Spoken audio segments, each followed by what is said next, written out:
Overseer's Log 1, The Wendigo's Last Stand.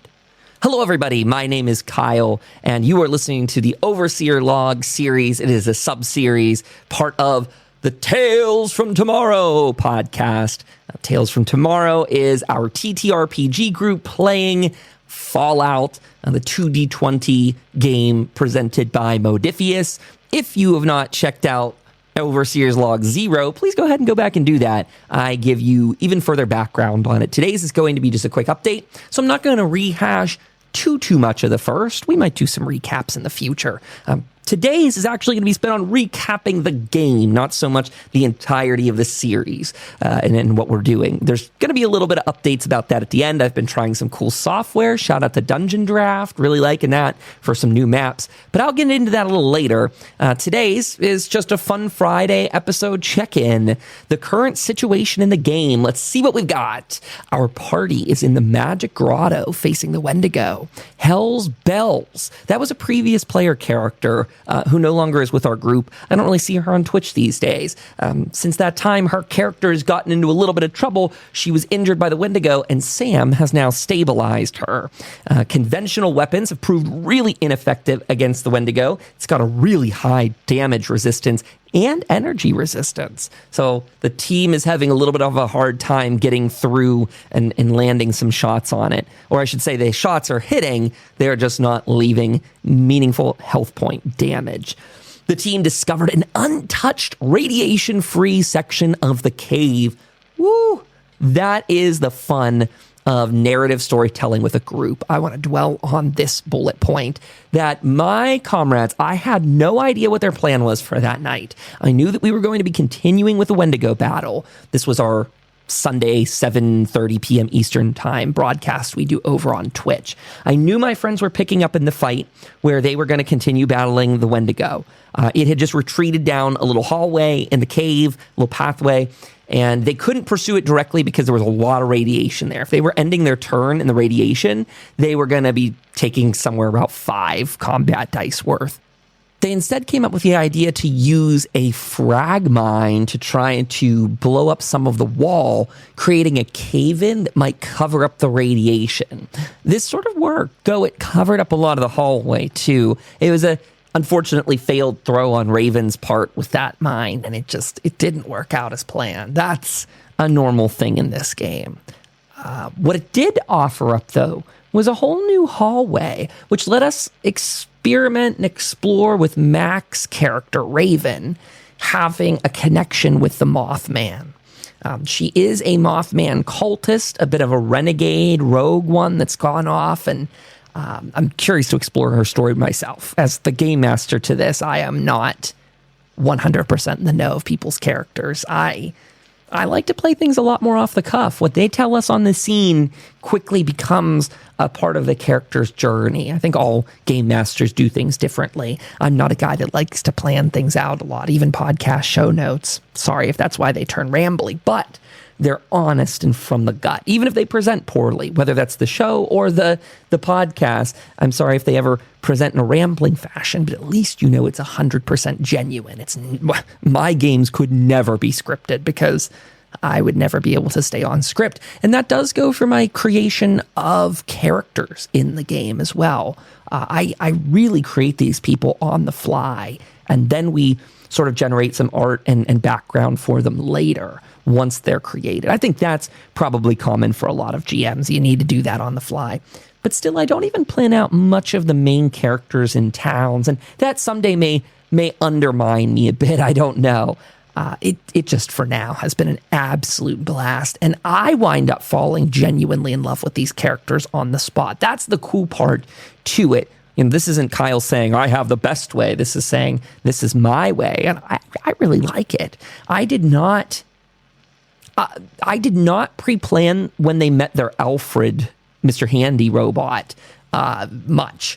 I had simply put a Mr. Handy icon on the map, meaning I did put one in a room of a house. There was this is a shout out to the Lore Fallout asset group.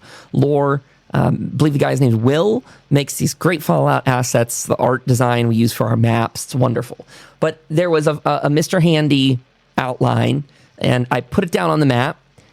I thought maybe it would be an enemy. Really, honestly, I thought it was going to be an enemy. And when they got up there, the story, the vibe was very different. So I wound up telling a story of a Mr. Handy who was obsessively reorganizing his master's comic collection. And that was all on the spot. It was very on the fly. It just wound up working out very well for the group. I think they fell in love with the Mr. Handy. And that's been the case pretty well time and time again. If they need to go somewhere, I do usually set up like the loosest archetype or loose outline of what they're going to see.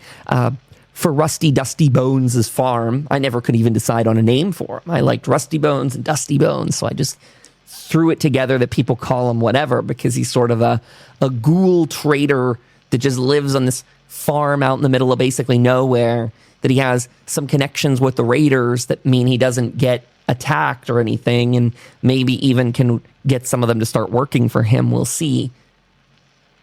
But that character was not so fleshed out when he came on the scene. It was just Rusty Dusty Bones. Actually, it spawned from an idea of a quest I thought would be funny. Ghoul in the hole, if you want to say it quickly, that they would come across shouting and find a ghoul, a friendly ghoul, stuck in a well with feral ghouls trying to like eat him and basically chasing him down the well. And that's where they found him. That did wind up being in the lore of his farm.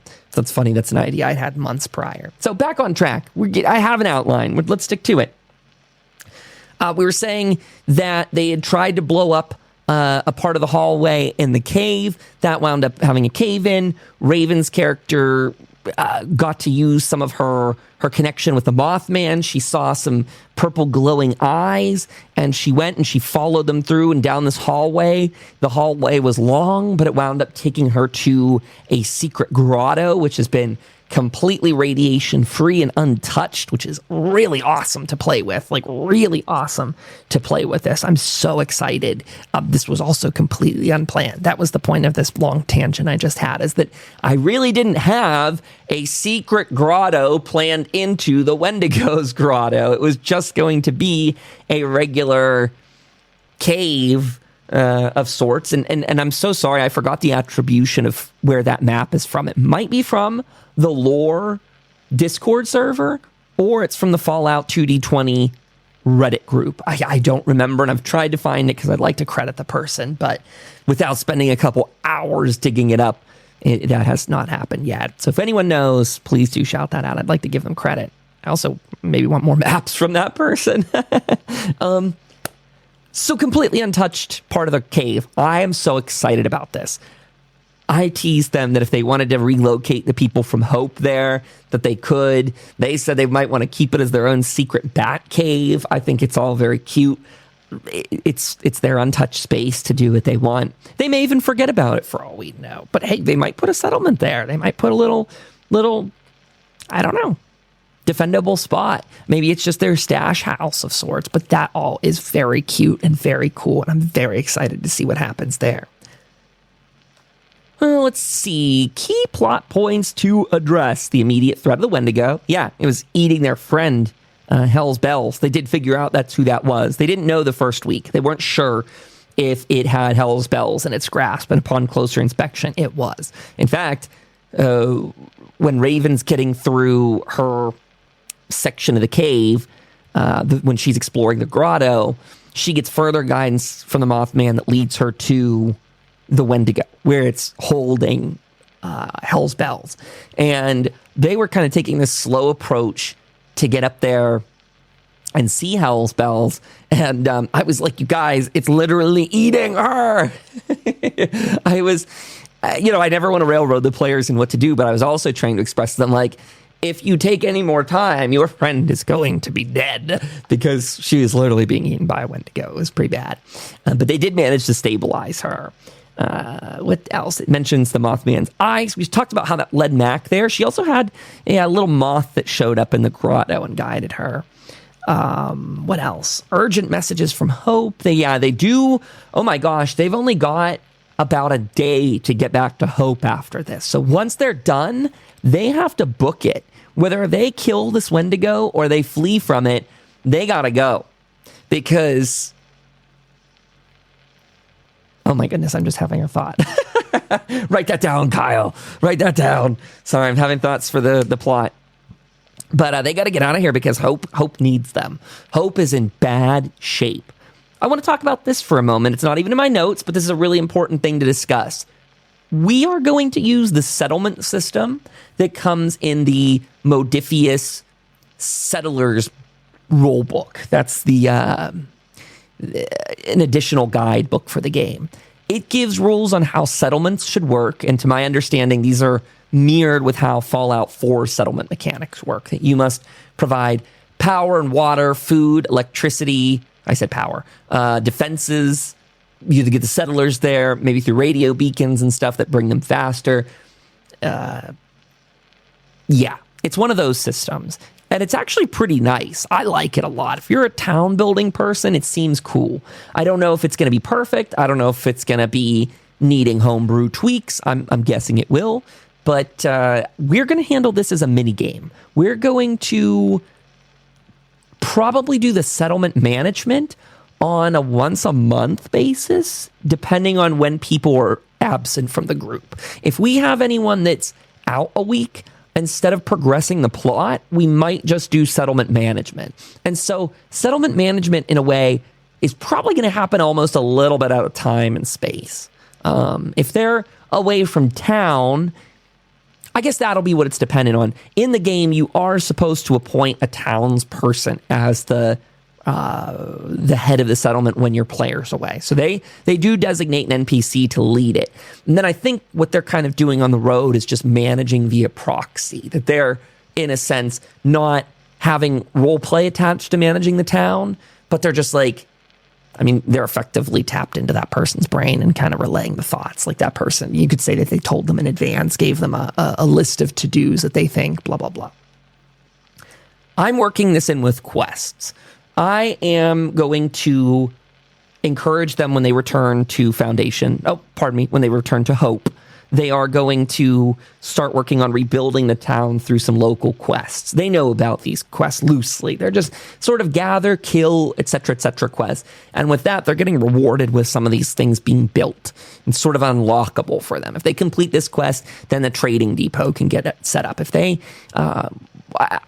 sort of inadvertently, I tasked them with one quest for upgrading their medical clinic in the past. I said, if you guys go and get microscopes, if you go get microscopes when you're out scavenging, then you could upgrade your clinic and do more.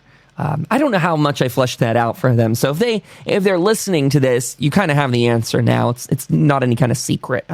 Jacob had already tasked them that if they could get the microscopes, he'd be in a better spot. And I think what that will do is, again, if we've got the supplies, then giving him this microscope will unlock the ability to upgrade their clinic. And when they upgrade those things, they do get more options. I believe he will sell more stuff is how the rule goes. I could look at that quickly if we want. Maybe I will do that. Pause.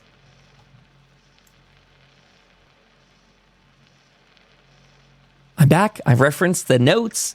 It's listed under a section in the rulebook called Trading Stores. It's sort of ironic because we're talking about a medical center, but medical stores. These clinics buy and sell chems and provide medical services. First aid stations sell chems of up to a rarity of 1 as standard, but increases to a rarity of 2 for a clinic and a rarity of 3 for a surgery center. These stores take the form of clinics and medical centers and can also provide medical care, offering the services below. For any test, the vendor counts as having an intelligence of 5, blah, blah, blah. I'm not going to read all that out to you. But they can heal injuries and HP. The vendor can perform the first aid action. That's so cool. There's a cost for it. That's neat. Ooh, the cost goes up. The cost... 60 caps at a first aid station. What? That seems weird. I mean, I guess it scales. It goes up to 180. Anyway, sorry, for those of you, this is a nerd podcast. I'll be clear. This is not the main show. This is for the nerds. This is for the nerds. You can purge rads. This vendor administers a single dose of diluted radaway at this first aid station, a dose of radaway at the clinic. Oh, cool. Oh, wow, they even give you some purified water afterwards to rehydrate. That's cool. So I like this. This has got a whole system that can cure addiction there. Neat.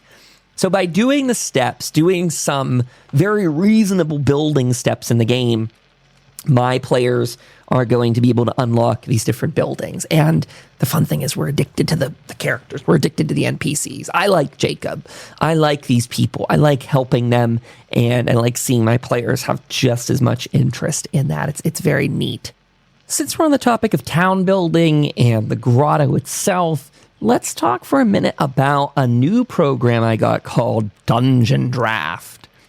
I have been making my maps previously on Pixelmator, which is a Mac photo editing app like Adobe Photoshop. But I love Pixelmator 1,000 times more than Photoshop. I am a huge Pixelmator guy over the years, mostly attracted by the time that it was a one-time fee of $50. that really got me as compared to Adobe's ridiculous Creative Cloud costs. So $50 upfront for Pixelmator, and I still use it for all the rest of my graphic design art. I just adore it. But making maps on there meant I literally was placing every single asset by hand. And I was already starting to tell that I was going to run into problems that I couldn't easily make rounded wall shapes. And that is just like with a brush format. If this can be done in Pixelmator, I simply don't know how to do it. But I now see with Dungeon Draft how many tools are easily at our fingertips. Another masterful piece is that these lore assets are loaded in there. If you're a subscriber to lore on Patreon, you can download the Dungeon Draft asset file, and then you can upload it to Dungeon Draft, the application. It's very easy. It plugs in so simply. I didn't even have to reference a guide to do it. I mean, I'm a techie guy, but like when I was looking at Dungeon Draft, I wasn't sure. It has a user interface that I'm not so familiar with, but still, it was so easy to load in. It took seconds, and I'm thrilled. I'm thrilled so far. It was a $25 purchase for the application. You can do lighting in there. It auto-generates you water, which is such a huge, big saver. I don't know, though, if the design style is going to merge so well. Lore has a specific feel, and I'm not sure if those things are going to collide. They might. They really might. So I've got to learn how to do a bit more with it. I was able to put together a pristine grotto, if you will, very quickly the other day as my test. I was testing out the cave tools, which so simple. You just drag and it does all the walls for you, and it's so great. Like you just painting with a brush on the screen, and it's just making cave walls, and oof, I'm a big fan. That's all I can say. I'm a really big fan. I cannot wait to explore with it further in the future. I'm going to play with Dungeon Draft probably going forward as my default program, unless it betrays me in some way. I can't imagine that being the case. It seems so good at what it does. I say betrays me in like, if it lacks a feature set I need. I can't imagine what that would be, though, because anything it can't do that I could do in Pixelmator, I could just re-export those shapes and it would be fine. I'm just really jazzed. That's cool. And then here's another one that I've been trying out. Opus Pro, I think it's called. This is one of those automators that you can throw your larger YouTube clips into, and it will spit them back out as YouTube shorts. This is really great because with ADHD, once I'm done recording something, usually I drop it like it's hot. I don't touch it again. It's done. It's out there. That's as good as it is. C'est la vie. And that's not good for marketing your content. That has affected me very personally over the years. I've never had the money to pay for an individual editor to sift through that stuff. I once, when I was larger streaming on Twitch years ago, had a guy who volunteered to do that clipping, but it was tedious for him, and he really fell out of love with it pretty quickly. Like, he wanted to go all in and do this, that, and the other, and he burned himself out. You know, it's the danger to people who very lovingly volunteer to help you, but also take on more than they can chew. And I had no idea about video editing at the time at all, so I didn't know what sort of work the guy was going through. But it seems terrible. Like, it seems awful. I would not have wanted to do that at all. And so happy that there's a program to do this. It would be a million times better if we had the money to actually affordably pay editors to do this stuff. I'd rather have a real person do it because it would be a lot more genuine. But These tools spit this stuff out, and it's the only way it's going to get out there. It's either this or nothing, and I'm pretty excited to try it. A lot of this makes it easy to edit these YouTube shorts and Instagram Reels. TikTok's kind of dead in the USA, so I can't even re-download it on my phone if I wanted to. I considered it. I thought maybe, well, if it's a one-click thing, why not? Why not just send out my content everywhere? But that's not the case. We're not doing that. No TikTok for Kyle. Instead, definitely go follow on YouTube. Those YouTube shorts, if you don't like that stuff, you can completely ignore it. The main focus is the video series here, the Tales from Tomorrow, Under the Mothman's Embrace series. I'm not even sure that I'm going to upload these episodes as unique YouTube videos. Instead, I think they will make their way onto YouTube as simply part of the podcast integration. Podcast, I almost said. I think it's going to go up to YouTube as part of the podcast integration. That means I publish an audio episode up to our Substack, and then it is auto-published onto YouTube automatically, along with Spotify, Apple Podcasts, and the rest. But that's very, very much two different categories. And I want to explain that to people in case you go to the YouTube page and you're confused. I think that I'm going to need to make a unique icon, a unique thumbnail for the podcast series up on YouTube. This is new, by the way. This is new territory. YouTube only added this feature within the last 6 months to a year. And I have never uploaded two things simultaneously. By that, I mean, I have never uploaded a video version of a show along with an audio-only version. So that's different for me. I don't want to overwhelm people on YouTube. Maybe the audio-only version may need to start publishing a few days later. I don't know that I love that, but that might be interesting. Maybe it goes out in video on Wednesdays and then it comes out on podcasts on Fridays. It's not about punishing people. In case anyone in the audience is like, no, I have to watch it on YouTube. Damn you, Kyle. It wouldn't be about punishing people. It's about algorithmic overload.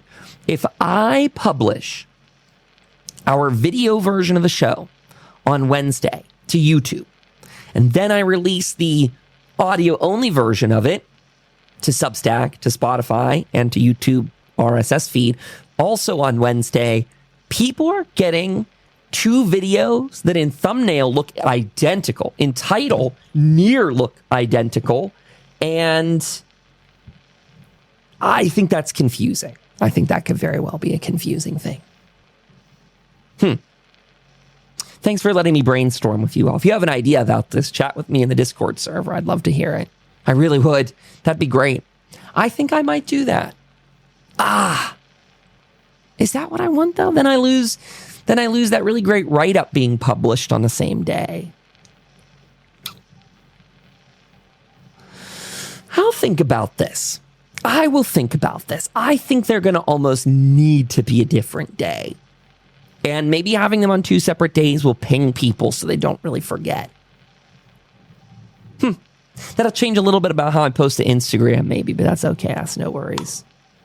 So thank you all for listening to that little ramble.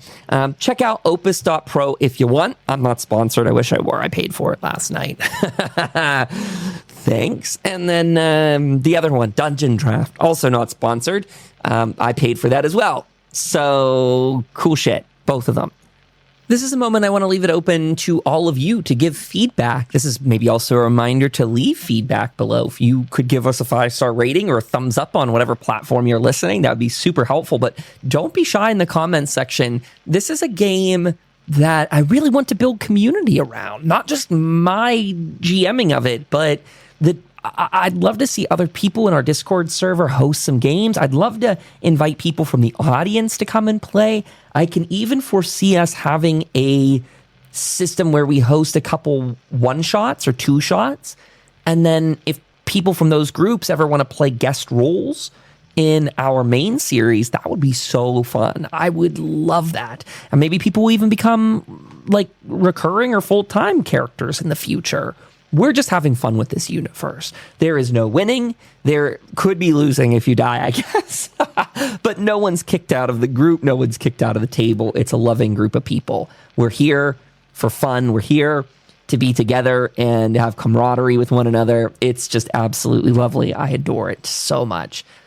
Big shout out to the Reddit community. I may have said this earlier, but there's a user over there by the name of Ziggy, and he's got some numbers at the end of the name. If you type in Ziggy into the search, he pops up really quickly. Awesome character. Really cool. So helpful in making additional content for all of this. Ziggy creates Google Excel sheets filled with things like character creators, settlement managers, and these are like the real dense, complicated stuff. So big brains on them. That's a challenge I could not do. But boy, oh boy, will it make my game easier because of things like the settlement manager that auto calculates the math for us. We just make the decisions and I plug them in and then it spits it out and we know where we're going. That is so helpful. He has other things like a travel automator. It tells you the same sort of thing. You put in the conditions, the distance, things like that, and it spits out what that will look like roughly for your players, what sort of obstacles they may have to deal with and things like that. It's really neat. I am enjoying how technology is assisting in the narrative storytelling. I am a man who's very inspired by what you might call sort of ink blot tests. That is where I think things like text generative AI are cool. I hate aspects of AI that will leave people unemployed under capitalism. That being said, I do enjoy when a machine can help me brainstorm. It's really cool how I've taken in the past sort of roughly generated AI pictures and woven a narrative off of that. For me, again, it's the ink blot test. What do you see there? Instead of stealing humanity away from me, I feel like it's actually taking some of the burden off to really explore the feeling of it instead of having to worry so practically about this. Again, go back to that clipping tool where it's saving all that time to clip pieces of the podcast and then put that out there on the internet. That might bring new players to our midst who may join us in the future and tell even more stories. So for as dystopian of a world we live in, and boy, oh boy, do we, it's real bad, and it's only getting worse. All of the worries that Fallout taught us are 100% coming true, if not already true. And it's going to be a rough road. I'm sure many of you feel very similarly. So stay tuned, stay strong, and stay strapped. What else can I say to that? You know, the wasteland's a dangerous place, so you got to know how to defend yourself. Rambly Kyle has one more thing to say about the Fallout 2D20 subreddit. Aside from Ziggy being an amazingly helpful person over there. Oh, by the way, it's Ziggy8Z. Ziggy 8Z. Aside from Ziggy being awesome, I posted over there 2 days ago our Fallout recap from episode 1 through Purple Colored Eyes. I posted that, and it got great feedback on the Reddit there. I love it. For it being a very tight-knit community, it already got 16 upvotes on it, and great people sounding off in the comments section below. I'm very happy. I respect that community to bits and pieces. The one thing I will criticize is that there are some characters in that subreddit, I don't know who they are, but there are characters in there who downvote a lot of stuff. And unfortunately, they downvote good questions people ask. So that's why I'm like, woohoo, 16 upvotes. That must mean there's probably like 10 downvotes or whatever. This is me taking a moment to spread some community responsibility here, though. I just want to say, shame to the people who are downvoting good questions. You will be the death of games like this. There's no question to it. If you're sitting around and letting your self-pity, your loathing of yourself, your desperation about the world around you, if you're externalizing that as downvoting good, genuine questions, then you are net negative. I don't know how to move forward with you in our midst because you add nothing. You actually are fully a detractor. I mean, when we have someone that comes to the community and with open heart asks us, hey, how do I run this system? Or this doesn't make sense to me, or I can't find this rule, and they're downvoted, I mean, you're actually hurting the community, very much so, because that's somebody that if we explain it to them, if we nurture it, if we welcome them to our midst, they become stronger. I've been downvoted over there on some responses or comments before, and it's very interesting that the downvotes don't match the comment replies you get. You'll get downvoted to 0 or maybe lower, and yet people will be chiming in under like, oh, this is cool, I love this, this is great. Like, it's a very welcoming community. There's not a lot of edgelords in the comments over there, almost none. I don't think I've seen any edgelords in that community. I don't know if they get banned quickly or what, but whoever they remain, whoever the downvoters are, don't do that. If that's you, this is your calling to God moment, or whatever you call that, coming to God moment. This is the time where you stop doing that. Instead, make it a habit to upvote those questions, because that's actually helpful. Because the more you upvote it, the more people see those questions, and it's useful. Let me say this. Even if you see a question on there that you think you know the answer to, take the time to read it. Even if you're not going to respond, take the time to read the comments, because dungeon mastering, GMing, overseeing is such a collaborative process. I get so many good ideas and inspiration from them, just from little things I see. And it also helps me tighten my own understanding of the rules, that they will post explanations to rules that I didn't understand. And I might have even been running it a little bit wrong. Like, I had my own sort of way of doing it, but here's the book explanation. Here's what that actually means. And I've implemented some of that. Or you might say, like, re-implemented, re-corrected, however you want to put it. It's a great community there. Don't be a downer. Don't be a downvoter. Be an upvoter. Yeah, it's really nice. I like it a lot. I'm really happy. There's pictures of the map and everything up there if you want to see it. Maybe I'll link this post below so you can go check that out too. I'm done rambling. This is a shorter one this week, 30-some minutes. I hope you enjoy yourself. Thank you for joining. Thank you for giving me your time of day. I really, truly can't thank you enough. Talk to you very soon. There should be a new Overseer episode on the next Friday.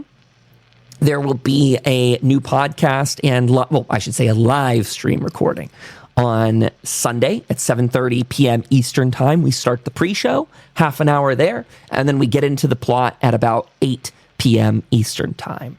Then we go until about 11 p.m. that night. Very fun times. Great. Join in the crowd. I do get some opportunities to read the comments throughout the show, so it's very much appreciated if you do come through.